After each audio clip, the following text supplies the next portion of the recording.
ko kuma yan bana na iya sai yanzu ba kuka samu bakin magana da ya fito ya faɗi abin da ke cikin zuciyarsa, sai yanzu ku samu sarari. Shi kadai ne kawai yake yin laifi. Adam ya zango ne kadai yake yin laifi. Dan girma Allah mu ji tsoron Allah. Bawon Allah na mu bar shi da abin da yake damunsa. In ba za ka iya ce mutum da addu'a ba dan Allah an su fi sabilillah.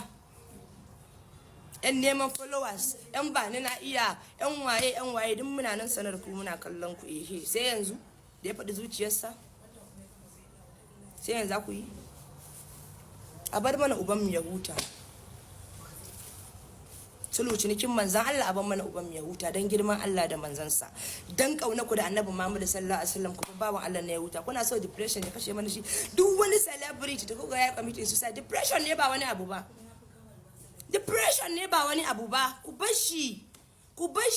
Kuna can gefe kuna nan kuna munafince kuna mene nashi. Dan girman Allah ya koma gefe rayuwarsa ku bawa Allah na rayuwarsa mu muna kaunarsa. Ba wai a zo a dinga haka ana haka ba.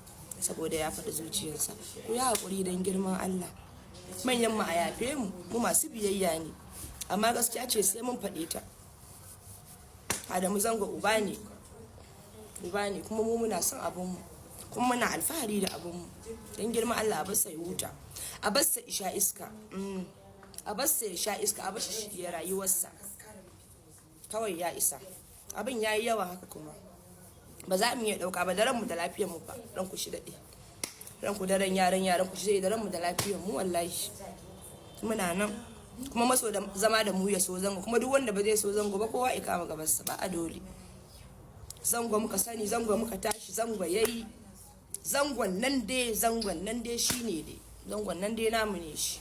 Muna son abin mu ba da mu daina son abin mu ba. Yan ba na iya duk mun gan ku. Duk ga ku na wanda aka warana, duk ga ku ina kuka koma. Ya kasuwa ta kare haka akan me? Mun gaji. Dan Allah dan Annabi duk wanda ya jawo shin magana ta iya hakuri. Magana ne akan ubana kuma sai na yi sa ba wanda ya isa yana ni in yi sa. Na faɗa a samun taya.